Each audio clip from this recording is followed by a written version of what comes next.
Hello दोस्तों, मेरे YouTube channel पर आपका स्वागत है। तो चलिए कहानी शुरू करते हैं। कहानी अच्छी लगी तो प्लीज़ चैनल को लाइक, सब्सक्राइब, शेयर जरूर कीजिएगा।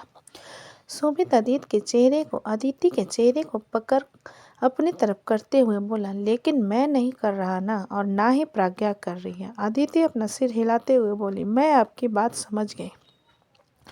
तो आप मेरे बॉयफ्रेंड हो? शोभित अदिति की बात पर कुछ देर सोचने के बाद बोला, हाँ, तुम्हारा बॉयफ्रेंड हूँ मैं। इसलिए तुम किसी भी लड़के के पास नहीं जाओगे, चाहे वो तुम्हारा दोस्त या क्लासमेट ही क्यों ना हो।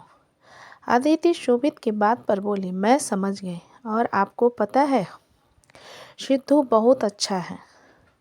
शोभित अदिति के चेहरे को मजबूती से पकड़कर बोला, मैंने तुमसे कहा था ना, वो तुम्हारा भैया है। तुम उसे भैया कहोगे, समझी ना।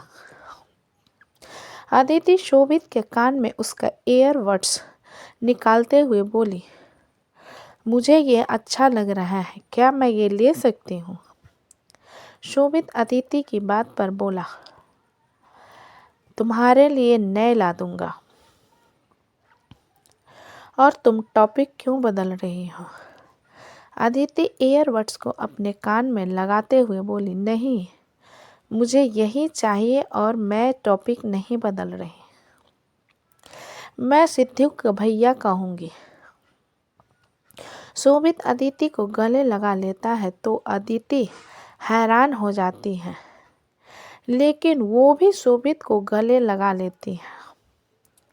शोभित अदिति को कसकर अपनी बाहों में भरे भरे बोला, मुझे अपनी चीज़ों किसी के साथ बांटना पसंद नहीं है, इसलिए ख्याल रखना कि कोई भी तुम्हारे ज़्यादा क्लोजी ना हो।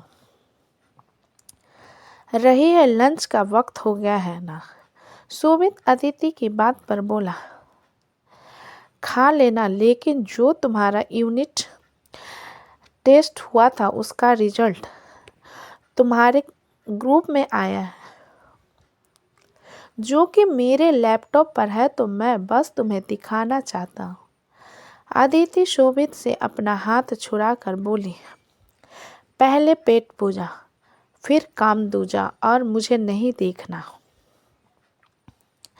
इतना कहकर अदिति एयरबड्स निकालकर जल्दी से कॉफ़ी टेबल पर रख देती है और शोभित के कमरे से भाग जाती है। शोभित उसे जाता हुआ देखकर मुस्कुरा देता है, लेकिन अचानक उसकी मुस्कुराहट गायब हो जाती है और उसके चेहरे पर कुछ सिकन आ जाती है। शोभित मृत्युंजय को याद करते हुए बोला, आई एम सॉरी ब्रो, लेकिन मैं इस फीलिंग से बच नहीं पाया। मुझे अदिति से प्यार हो गया है एंड आई होप कि आप समझोगे। इतना सोचते हुए शोभित अदिति के यूनिट टेस्ट रिजल्ट को देखने लगता है। शाम का वक्त इन्फिनिटी मॉल, जैसा कि नित्या ने कहा था, वो मीरा के साथ मॉल शॉपिंग पर आई हुई थी। नित्या मीरा को एक सुंदर सा वाइट कलर का ऑफ शोल्डर ड्रेस दिखाते हुए बोली, भाभी, ये बहुत सुंदर है ना? मीरा अपना सिर हिलाते हुए बोली, हाँ, बहुत अच्छा है, लेकिन इसकी लेंथ काफ़ी छोटी है। घुटनों तक होता तो ज़्यादा अच्छा लगता, क्योंकि तुम्हें उठने बैठने में भी आसानी होती। नित्या अपना सिर हिलाते हुए बोली, आपने बिल्कुल सही कहा, मुझे वैसा ही ड्रेस अपने लिए देखना चाहिए। थैंक यू भाभी। मीरा नित्या की बात पर मुस्कुरा देती है। कुछ देर की शॉपिंग के बाद नित्या मीरा की तरफ देखते हुए बोली, चलिए राखी लेते हैं, आप भी अपने भाइयों के लिए लोगी ना? मीरा नित्या की बात पर अपना सिर हिलाकर बोली, हाँ, मुझे भी लेना है।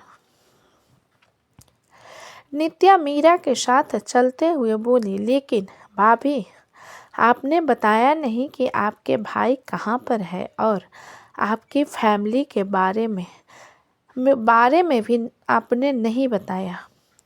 मीरा नित्या की बात पर हल्का मुस्कुरा कर बोली, मेरे सारे भाई मुझसे बहुत प्यार करते हैं और सबसे ज़्यादा मेरे बड़े भैया, लेकिन वो जताते नहीं हैं। और मैं अपने पूरे फैमिली में इकलौती बेटी हूँ, इसलिए मैं अपने घर की प्रिंसेस थी। नित्या मीरा की बात पर मुस्कुराते हुए बोली, वाह, ये कितनी अच्छी बात है, लेकिन मैं इकलौती नहीं हूँ, लेकिन मैं अपने घर की प्रिंसेस जरूर हूँ। ये कहते हुए नित्या थोड़ी सी उदास हो जाती है। मीरा नित्या के कंधे पर हाथ रखते हुए बोली, मैं तुम्हारे कहने का मतलब नहीं समझी। क्या तुम्हारी कोई बड़ी बहन है या फिर? नित्या मीरा की बात पर बोली, कशिश भैया की सगी बहन थी, उनसे बड़ी थी। उनका नाम सहाना था और मैंने उन्हें देखा तो नहीं है, लेकिन सुना है वो बहुत सुंदर थी। बड़े बड़े घर के रिश्ते आते थे उनके लिए, लेकिन किसी कारण उनका रोड एक्सीडेंट में मौत हो गई। मीरा नित्या की बात पर अपना सिर हिला देती है और ज़्यादा सवाल नहीं करती।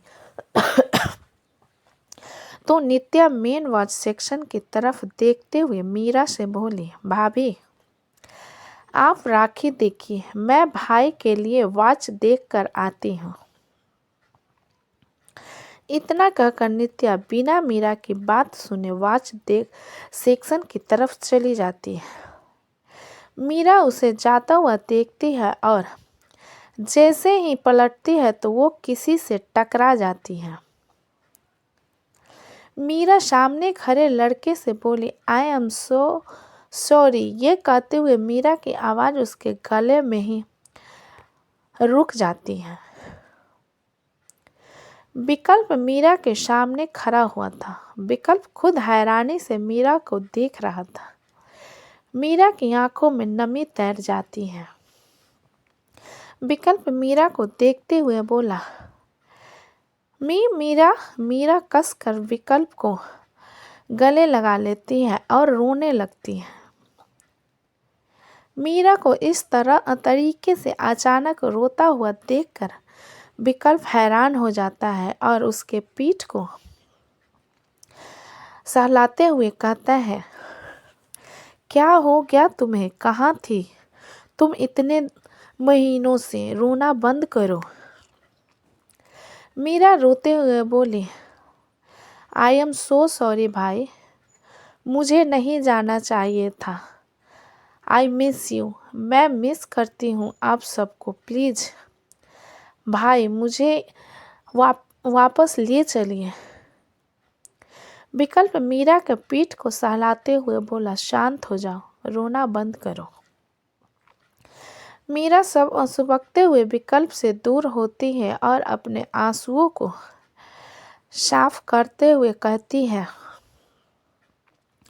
आई एम सॉरी भाई। विकल्प मीरा के आंसू को साफ करते हुए बोला, तुम्हें माफ़ी मांगने की ज़रूरत नहीं है। मैंने सोचा नहीं था कि मैं तुम्हें यहाँ मिलूँगा। मीरा अपनी भीगी पलकों से विकल्प की तरफ देखते हुए बोली, मुझसे बहुत बड़ी गलती हो गई भाई। मुझे मृत्युंजय भैया को समझाना चाहिए था, मुझे इस तरह से घर को नहीं छोड़ना चाहिए था। विकल्प मीरा के हाथ को पकड़कर बोला, पैनिक होना बंद करो, हम घर चलेंगे। कशिश आकर विकल्प के हाथ से मीरा के हाथ को अलग करके बोला, मिस्टर सारंग, आपकी बहन मेरी बीबी है। विकल्प कशिश की तरफ देखते हुए बोला, मैं अपनी बहन को 1 हफ्ते के लिए अपने साथ लेकर जा रहा हूँ क्योंकि रक्षाबंधन है ना, फिर तुमसे मुलाकात होगी। कशिश विकल्प की आंखों में देखते हुए बोला, अगर आप चाहते हैं कि आपकी कलाई में राखी बंधे तो मैं आपकी बहन को सारंग विला ले आऊँगा, लेकिन अब मैं शादीशुदा हूँ, अपनी पत्नी के बगैर रातें नहीं कटती। और ये कहते हुए कशिश जानबूझकर अपनी बात अधूरी छोड़ देता है। मीरा हैरानी से कशिश की तरफ देख रही थी। विकल्प मीरा की तरफ देखते हुए बोला, मीरा, क्या तुम घर जाना चाहती हो? कशिश अपनी छुरीदार आंखों से मीरा को देखते हुए बोला, बताओ बेबी, क्या तुम अपने घर जाना चाहती हो?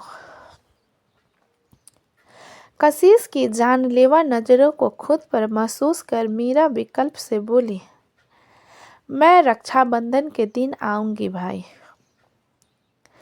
विकल्प मीरा की बात पर बोला, चलो, तुम्हारे साथ शॉपिंग करनी है मुझे। कशिश मीरा के हाथ को मजबूती से पकड़ विकल्प से बोला, काफ़ी वक्त से हम लोग यहाँ पर आए हुए हैं, हमारी शॉपिंग हो चुकी है, तुम अपनी शॉपिंग कर लो। विकल्प घूर कर कशिश की तरफ देखता है, तभी वहाँ पर नित्या आ जाती है। नित्या कशिश को देख हैरान होते हुए कहती है, भाई आप यहाँ पर कैसे? कशिश नित्या के सवाल पर बोला, ज़्यादा कुछ नहीं, बस इम्पोर्टेंट मीटिंग थी जिसे अटेंड करने आया था। और तुम लोगों की शॉपिंग हो गई? नित्या कशिश की बात पर अपना सिर हिलाकर बोली, खाली राखी। कशिश नित्या की बात को बीच में काट कर बोला, रात हो गई है, घर चलो, रक्षाबंधन को 1 हफ्ते बाकी है, किसी दिन भी ले लेंगे, चलो। कशिश की इस बार की टोन नॉर्मल नहीं थी, बल्कि वो सख्ती से बोल रहा था, जिस कारण नित्या अपना सिर हिला देती है और मीरा का हाथ पकड़कर आगे की तरफ बढ़ जाती है। कशिश एक नज़र विकल्प को देखकर जाने लगता है तो विकल्प पीछे से कहता है, मुझे ये तो नहीं पता कशिश कि हमारा क्या फैमिली प्रॉब्लम है, लेकिन इस बात को अच्छे से अपने दिमाग में घुसा लो, अगर हमारी बहन को कोई भी दिक्कत हुई तो हम भूल जाएंगे तुम हमसे रिश्ते में क्या लगते हो। कशिश पलटकर विकल्प को देखकर हंसते हुए बोला, हाँ हाँ हाँ हाँ, मैं जो डर ही गया तुमसे हो, उम्र के साथ तजुर्बे में भी काफ़ी बड़ा हूँ मैं, इसलिए अपना एक छोटा सा दिमाग और केयर अपने पास रखना। इतना कहकर कशिश विकल्प के कंधे को थपथपाकर आगे की तरफ बढ़ जाता है। विकल्प मीरा को जाता हुआ देखकर एक गहरी सांस लेता है और आगे की तरफ बढ़ जाता है। तो वो विकल्प के लिए कपड़े लेने आया था। रात का वक्त, इधर सारंग विला। सभी लोग डाइनिंग टेबल पर रात के खाने के लिए बैठे हुए थे। महक भी सब लोगों के साथ बैठी हुई थी कि अमृत मृत्युंजय से कहता है, मैं तुम्हें बताना भूल गया, मिस्टर रॉय ने कल पार्टी रखी है। राजेंद्र अमृत की बात पर बोले, मिस्टर रॉय, ये तो हमारे काफ़ी पुराने क्लाइंट हैं। शोभित राजेंद्र की बात पर बोला, आपने बिल्कुल सही कहा बड़े पापा, और उनका नेचर काफ़ी प्यारा है, कहीं हमसे नाराज ना हो जाए इसलिए जाना पड़ेगा। विप्लो एक्साइटेड होकर बोला, मैं भी जाऊंगा। अदिति विप्लो के एक्साइटमेंट को देखकर बोली, क्या मैं भी जा सकती हूँ? अमृत उन लोगों की तरफ देखते हुए बोला, हाँ जा सकते हो, क्योंकि उनकी वेडिंग एनिवर्सरी है, मतलब कि फैमिली फंक्शन है और पूरे फैमिली को इनवाइट किया है। उन्होंने मृत्युंजय अमृत की बात पर बोला, ठीक है तुम लोग चले जाना, मैं नहीं आ पाऊंगा क्योंकि मेरी कल बहुत इम्पोर्टेंट मीटिंग है और मैं उसे स्किप नहीं करना चाहता। अमृत मृत्युंजय को घूरते हुए बोला, तुम इतना भाव क्यों खा रहे हो? क्या तुम अपना मीटिंग रात के वक्त में पोस्टपोन नहीं कर सकते? मृत्युंजय अमृत की बात पर बोला, क्यों? अमृत मृत्युंजय को जानलेवा नज़रों से देखते हुए बोला, क्योंकि मैं चाहता हूँ कि तुम मेरे साथ पार्टी में चलो। ये कहते हुए नज़रों में वैशाली की तरफ इशारा करता है। मृत्युंजय अमृत के सारे को इग्नोर करते हुए बोला, मैं नहीं आ पाऊंगा, तुम अपनी बीवी के साथ चले जाओ। वैशाली मृत्युंजय की बात पर बोली, हमको ये अमीरों वाली पार्टी बिल्कुल नहीं पसंद, इसलिए हम नहीं जाएंगे। उससे अच्छा हम सोना पसंद करेंगे। अमृत वैशाली की बात पर बोला, और मैं तुम्हें अपने साथ लेकर जाने वाला भी नहीं हूँ। मुझे अपनी इंसल्ट नहीं करवानी। वहाँ पर शहर के जाने माने बिजनेसमैन आएंगे और तुम अपनी लैंग्वेज से उन लोगों को भगा देगी वहाँ से। महक अमृत को देखते हुए बोली, ये बिल्कुल सही नहीं है। आप इस तरीके से वैशाली की बेइज्जती कैसे कर सकते हैं? वो बहुत अच्छी है और बहुत अच्छी बातें करती है। वैशाली महक की बात पर बोली, डोंट वरी दीदी, हमको कोई फ़र्क नहीं पड़ता और वैसे भी ये पार्टी अटेंड करने थोड़ी न जा रहे हैं।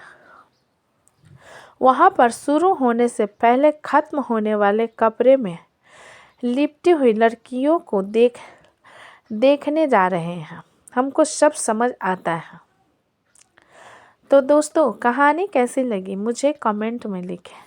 अच्छी लगी है तो प्लीज़ चैनल को लाइक करें, सब्सक्राइब करें एंड शेयर करें। कहानी को पूरा सुनने के लिए धन्यवाद।